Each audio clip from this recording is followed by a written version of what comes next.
Happy New Year, everybody! Welcome back to the channel. Yes, I am recording this on the 2nd of January 2023.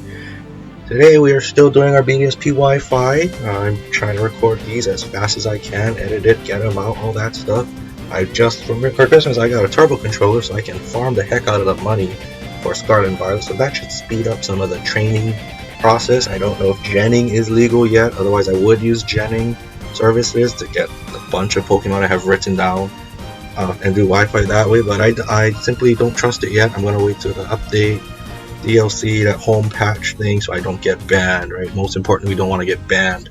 So yeah, but with that being said, today we're going to do our next set of our BDSP Wi-Fi. This is the second to last set, so we have one more after this. This one is involving our team captain. I could not think of another nickname for our Pidgeot here. Din-Din the Pidgeot, the choice band Pidgeot. So yeah, Pidgeot, you see it, it's PU tier, of course it is, but you know, Pidgeot is the first bird Pokemon, and I figure let's use it. It's a lot better than Fearow. Of course, a lot of you know Pidgeot as Mega Pidgeot, with having no guard, so I believe it was like Hurricane, Boomverse, Heat Wave, and U-Turn was the move set because it had high special attack and no guard. You're not missing any moves, so you're just constantly dealing high rates of damage very quickly, and it was very fast as well. But Pidgeot, without its Mega Stone, and it doesn't have Heat Wave and whatnot, I opted to go with the physical choice banded set. So here is Pidgeot's stats. Not the greatest. 101, it barely outspeeds, I don't remember off the top of my head, but it does outspeed the base 100 Pokemon, so it's a quite effective counter lead, depending on the circumstances. Of course, you're not going to be outspeeding Weavile and whatnot, but you can outspeed. Wait, why don't I just do this? Where did it go? Where did it go? So like Donphan, you'll get some good chips off of. Obviously, you can U-turn them out. You outspeed Gliscor, and Gliscor is, I think it's a 2-co with choice banded Brave Bird, so that hits really hard. Let's see, not the Lotties, Lucario if they lead Lucario for whatever reason. Nidokings have been a lead as well in BDSP, so you can definitely outspeed. Here it is, Staraptor is the big one. You outspeed Staraptor by 1 point, and I'm running Jolly, and most Staraptors run Jolly as well to get the most speed as possible. So you'll definitely outspeed those lead Staraptors. I know those are a thing because Staraptors hit very hard, very fast with their banded Reckless Brave Birds. And so this is a way to kind of counter that. I can hit very hard with my own Brave Bird. Obviously, I'm not hitting as hard as a Staraptor, but it should kind of balance out with the recoil, and then Staraptor is going to be weak. They can't really switch it out. It's just a matter of getting that big damage offensive threat and Staraptor out as soon as possible. But with this team though, I know I'm babbling a lot really fast, so I'll slow down a bit. Pidgeot here is either a lead because of its high speed and U-turn, or Xerath or Absol, which we will get to at the very end. Simply because, why don't I just do it now? Xerath here is, this is our Xerath set. So this is a more offensive variant with Life Orb. It's mixed. It has knockoff, Fire Blast, Player Off, Sucker Punch, so we have double Dark Stab, which hits very hard coming off of 130. Absol has no defenses anyway. I do wish it was a little faster, but 75 special attack is nothing to sneeze at all. It's enough to knock out Skarmories effectively, so this is also a counter Skarmory lead as well. It also gets access to Magic Poke. Here you can see my mouse. It bounces back certain non-damaging moves, so basically this will bounce, so it will go first. It's a priority +1, so you'll go first before the stealth rocks go up. So when you put up Magic Coat and Skarm uses rocks, it bounces the rocks back to their side of the field. This can be also for Tangrowths. If they use Leech Seed, bounces back to the Tangrowth. Of course, it's not affected by it, but you effectively eliminate their their stalling move or their setup move.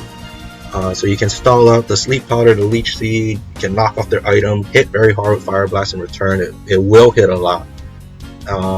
Let's see, I don't know what else. Spikes, if you're going against Fortress, again, you have Fire Blast for that very reason as well. So yeah, Xerath is a very good anti-lead. Of course, we're not running Magic Code as I said, but that is the threat with Absol. Going back to Din-Din, however, so those two are lead Pokemon, but I can also use them interchangeably and stick them in when the situation calls for. This is a lot easier with Pidgeot just because it's a lot faster.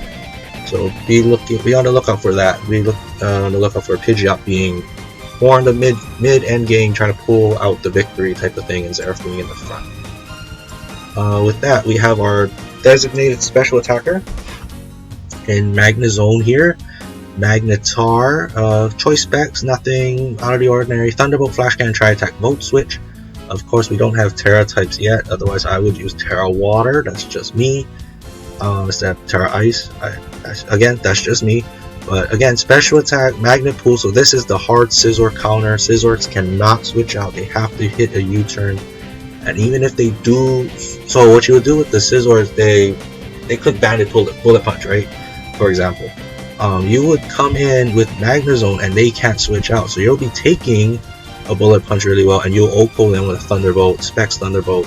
And that's all because of this Magnet Pool right here. You can use the same way to get rid of Heatrans if you play it right, because Heatrans will outspeed you and will knock you out with Earth Power or Lava Plume. But if you play it right, you can knock out both Scizor and Heatran, as well as Skarmory as well. Because Skarmory, they don't have U-turn, so they'll probably try to roar you out or something, hit you with Body Press. I don't even think it gets Body Press in this game. But yeah, that's why we have Magnet Pool instead of Sturdy. Normally I would run Sturdy. Not under Trick Room. Analytic is something else I've also seen, Specs Analytic. I think Magnet Pool overall is just well, Sturdy is my go-to. Magnet Pool is definitely the other one I would go after Sturdy, and then Analytic is there if I want to be a little more creative. Next we have Morgan or Mesprit or Rock Setters here. We have Stealth Rock, Psychic for stab, and Bolt Beam coverage, because that is perfect coverage. So Stealth Rock, again, set up rocks. It's meant to be a mid-game Rock Setter, so hopefully it can get rid of a bunch of defoggers. And then Psychic, Thunderbolt, and Ice Beam all hit very hard, all very reliable very reliable damage outputting moves. Mesprit's 105 across the board outside of speed and HP, so it's decently strong. It's not quite as Elf, but it's also not as bulky as Uxie, so it's right down the middle. Again, it's just here to set up rocks and hopefully do as much damage as possible to set up for Magnetar or Din-Din to come in, or hopefully finish the matchup itself. Our defensive wall is Bronchitis the Wheezing. So this is the same set I've been running since X and Y. Will-O-Wisp, Pain Split, Sludge Bomb, Flamethrowers. Will-O-Wisp to get the burns off and to be able to stall physical threats. So this will take on the Infernapes. These will take on the Staraptors, Feraligators, Metachams if you even want to be risky with that. Because max defense, it's very bulky on the physical side. Will-O-Wisp, you get that off, oh boy, you're going to be walling physical hits for days. Pain Split to restore that HP with the Black Sludge is going to be very vital for its longevity.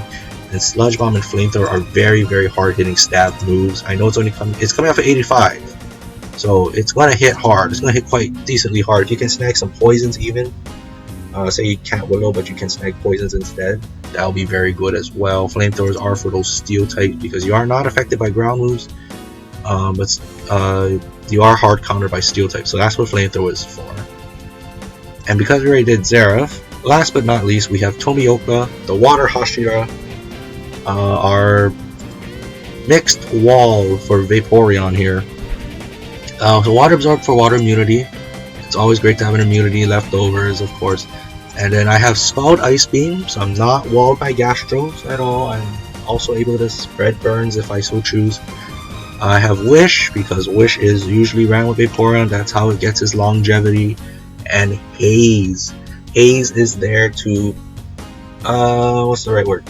To counter the unaware Clefs and the other setup mons we can outspeed.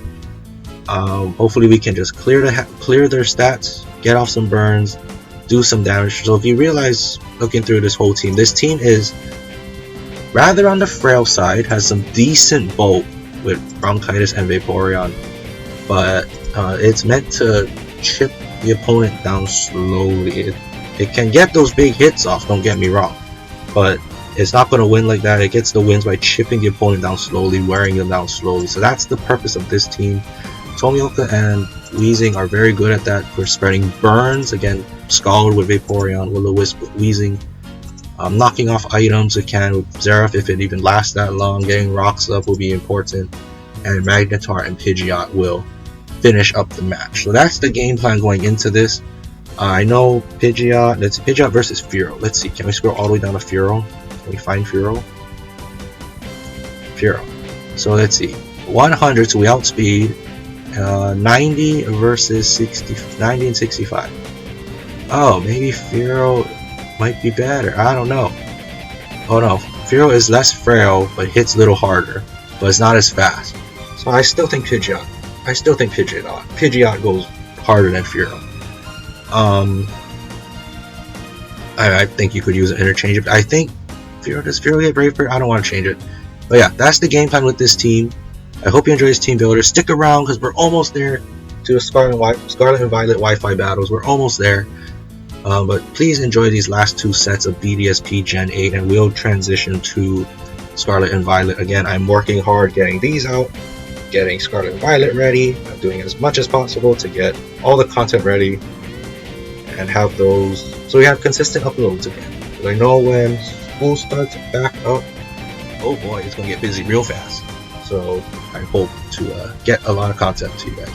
With that being said, I hope you have a great day and I'll see you all next time. Bye-bye.